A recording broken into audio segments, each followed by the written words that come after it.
नमस्कार. रविवार 17 मार्च 2024च्या बाजार गप्पांच्या या भागामध्ये आपल्या सगळ्यांचं मनापासून स्वागत. आपला आजचा विषय टाटा सन्स आणि टाटा इन्व्हेस्टमेंट. टाटा सन्स आणि टाटा इन्व्हेस्टमेंट असा शब्दप्रयोग ऐकून किंवा शीर्षक ऐकून घाबरू नका.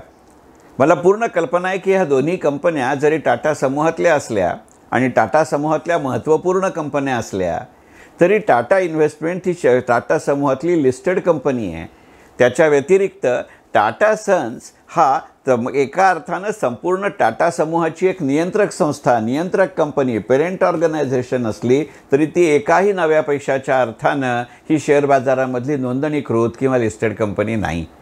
आणि तरीसुद्धा हा विषय घ्यायचं कारण असं की अगदी अलीकडच्या काळामध्ये टाटा सन्सबद्दल एक बातमी आपल्याकडं फिरत होती आणि त्याचा संबंध असा होता की टाटा सन्सचा IPO येणार आहे. मी माझ्या त्यावेळच्या ऑनलाईन सेशन्समध्ये वारंवार सांगत होतो की टाटा सन्सचा निदान पुढची 1.5 ते 2 वर्ष IPO येण्याची सुत्राम शक्यता नाही. परमेश्वर कृपानं हा व्हिडिओ रेकॉर्ड करत असताना आता टाटा सन्सनंच स्पष्ट केलं आहे की आज मितीला तरी अशा कोणत्याही प्रकारचे विषय किंवा चर्चा आमच्या विषयपत्रिकेवर किंवा अजेंड्यावरती नाही. इतकंच नव्हे तर त्यावेळेला मी माझ्या सेशन्समध्ये असं सांगत होतो, माझ्या एका लेखामध्ये फेसबुक पेजवरच्या लेखा कव्हरमध्ये सुद्धा मी म्हटलं होतं की मुळातच टाटा सन्स आत्ता IPO आणणार नाही. आणलं तरी टाटा सन्स एका वेगळ्या पद्धतीच्या लो कॉस्ट डेटचा विचार करेल. यातनं जमा झालेल्या रकमेतून ते हाय कॉस्ट डेट, वाढीव दरानं, मोठ्या दरानं, चढ्या दरानं घेतलेलं कर्ज वेळेच्या आधी फेडण्याचा प्रयत्न करेन आणि यातनं जी प्रीमियम पोटी जाणारी, त्याच्या इन्स्टॉलमेंट पोटी जाणारी, त्याच्या व्याजापोटी जाणारी रक्कम आहे ही आपल्या वेगवेगळ्या ग्रुप कंपन्यांमध्ये नोंदवेल. आणि इतक्या विस्तृतपणाने जरी नसलं तरीसुद्धा ज्या वेळेला टाटा सन्सनं असं जाहीर केलं की आमचा IPO आणण्याचा सध्या विचार नाही, त्याच वेळेला या डेट रिव्हिजनची चर्चा झालेली आहे. आणि या दृष्टिकोनातनं बाजार गप्पांचा आजचा विषय टाटा सन्स आणि टाटा इन्व्हेस्टमेंट हा आहे. या दोन्ही कंपन्यातलं साम्य असं आहे की टाटा सन्स आणि टाटा इन्व्हेस्टमेंटची अधिकृतपणानं टाटा समूहातल्या इतर अनेक कंपन्यांमध्ये भांडवली भागीदारी किंवा ज्याला आपण कॅपिटल कॉन्ट्रीब्युशन म्हणतो अशी आहे. आणि त्यामुळे ज्या पद्धतीनं टाटा सन्समध्ये किंवा टाटा समूहामध्ये ज्या पद्धतीनं एक सकारात्मक उलथाप आलत गेली काही वर्ष सुरू आहे, मग ते मर्जरच्या स्वरूपामधनं असेल, ते अमालगमेशनच्या स्वरूपामधनं असेल, ते कन्सॉलिडेशनच्या स्वरूपामधनं असेल, ते देशी उद्योगाव्यतिरिक्त विदेशी उद्योगांबद्दल असेल, परंतु वेगवेगळ्या पद्धतीनं टाटा सन्सनं आत्ताच्या परिस्थितीमध्ये आपली आर्थिक आणि व्यवस्थापकीय परिस्थिती ही फार मोठ्या प्रमाणावरती सुदृढ करण्याची गणित आहेत. जेव्हा टाटा सन्सचे चेअरमन म्हणून काही वर्षांपूर्वी एन चंद्रशेखरन यांनी सूत्र हातात धरली त्याच वेळेला त्यांनी असं म्हटलं होतं की 179 टाटा समूहामध्ये कंपन्या आहेत. या 179 कंपन्यांपैकी काही कंपन्या अशा आहेत की त्यांच्या वेगवेगळ्या विभागामध्ये ते एकसारखे उद्योग करतात. त्याचं उदाहरण आपण टाटा कन्झ्युमर्सच्या बाबतीत पाहिलं होतं.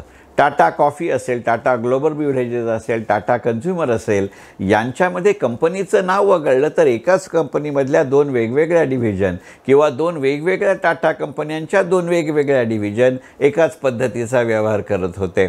अशा कंपन्यांच्या उद्योगाचं किंवा व्यवसायाचं या कंपन्यांचं एका वेगळ्या पद्धतीनं कन्सॉलिडेशन किंवा सुसूत्रीकरण करणं या दृष्टिकोनातनं टाटा सन्समध्ये ॲक्टिव्हिटी सुरू झाल्या.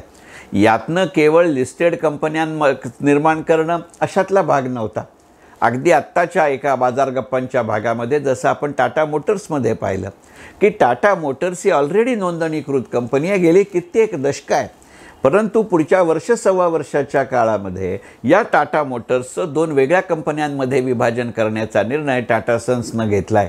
आणि त्या दृष्टिकोनातून पॅसेंजर व्हेकल्स ही एक वेगळी नोंदणीकृत म्हणजे लिस्टेड कंपनी असेल आणि कमर्शियल व्हेकल्स आणि जगवार ही वेगळी कंपनी असेल आणि ह्या दोन्ही कंपन्या शेअर बाजारामध्ये लिस्टेड असतील. म्हणजे केवळ लिस्टेड कंपन्यांची संख्या कमी करणं असा टाटा सन्सचा उद्देश नाही आहे. पण वेगवेगळ्या लिस्टेड कंपन्या झाल्या तरी हरकत नाही, पण त्या बिझनेसमध्ये सिंक्रोनायझेशन व्हावं अशा पद्धतीचा तो विचार आहे. आणि त्या दृष्टिकोनातनं त्याचा संपूर्ण फायदा हा एका वित्तीय संरचनेच्या कंपनीला होऊ शकतो. टाटा सन्स ही नोंदणीकृत कंपनी नसल्यामुळे, तो एक खाजगी ट्रस्ट असल्यामुळे तुमच्या माझ्यासारखा नागरिक त्याच्याशी फार मोठ्या प्रमाणावरती सहमत होऊ शकतो किंवा सहभागी होऊ शकतो अशातला भाग नाही. पण अशी संधी टाटा इन्व्हेस्टमेंट्स मात्र जरूर देते.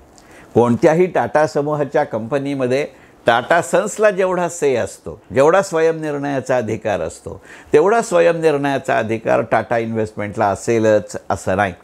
परंतु टाटा इन्व्हेस्टमेंट एकंदरीतच संपूर्ण टाटा समूहाकडे ज्या पद्धतीनं पैशाचं मार्ग वळवत असते त्याचा विचार करण्याची आवश्यकता आहे. टाटा समूहाला आज मितीला टाटा इन्व्हेस्टमेंट ही लिस्टेड कंपनी असली तरीसुद्धा त्या माध्यमातून टाटा स्टील, टाटा मोटर्ससारख्या अनेक कंपन्यांमध्ये त्यांचा भांडवली सहभाग आहे. हे प्रमाण वेळेनुसार, नियमानुसार त्या संबंधित कंपनीच्या कामगिरीमध्ये याची प्रतिबिंब पडत असतात. आणि म्हणूनच टाटा सन्समध्ये सध्या सुरू असलेल्या सकारात्मक घडामोडींच्या पार्श्वभूमीवरती तुमच्या माझ्यासारख्या सर्वसामान्य गुंतवणूकदाराला सगळ्याच टाटा कंपन्यांचा शेअर्समध्ये गुंतवणूक करणं हे दरवेळेला शक्य होईल अशातला भाग नाही. परंतु त्याचा फायदा या ना त्या स्वरूपामध्ये आपल्याला जो उठवायचा असेल, घ्यायचा असेल तर टाटा इन्व्हेस्टमेंटच्या शेअर्समध्ये टप्प्याटप्प्यानं गुंतवणूक करत राहणं हे आपल्यासाठी सोयीचं आहे. अगदी हा व्हिडिओ रेकॉर्ड करत असताना टाटा इन्व्हेस्टमेंटच्या शेअर्सची उलाढाल ही 9,700-9,800 रुपयाच्या आसपास होती आहे याची मला पूर्ण कल्पना आहे. परंतु टाटा समूहाचं असलेलं आणि टाटा इन्व्हेस्टमेंटचं असलेलं पोटेन्शियल हे लक्षात घेऊ जाता त्याच्यामध्ये आपण या ना त्या स्वरूपामध्ये इक्विटी म्हणून गुंतवणूक करू शकतो का याचा जरूर विचार केला पाहिजे. आणि आज मितीला खरेदी केलेले शेअर्स पुढचे वर्षभर तरी जर सांभाळायची आपली व्यवस्था असेल किंवा तयारी असेल तर पूर्णतः आपल्याला यातून फायदा होऊ शकतो याविषयी माझ्या मनामध्ये कोणतीही शंका नाही. आणि म्हणूनच आजचा बाजार गप्पांचा विषय टाटा सन्स आणि टाटा इन्व्हेस्टमेंट. याच्यामध्ये एक दुसरी गोष्ट लक्षात घ्यावी लागते की टाटा इन्व्हेस्टमेंट ही नोंदणीकृत किंवा लिस्टेड कंपनी असल्यामुळे त्याच्या होल्डिंग पॅटर्नमध्ये झालेले समावेश किंवा बदल याची कल्पना वारंवार आणि वेळोवेळी सार्वजनिकरित्या, जाहीररित्या आपल्याला उपलब्ध असते. त्या प्रमाणामध्ये हा शब्दप्रयोग महत्त्वाचा. त्या प्रमाणामध्ये टाटा सन्सच्या प्रत्येक निर्णयाची आपल्याला कल्पना असेलच असं नाही.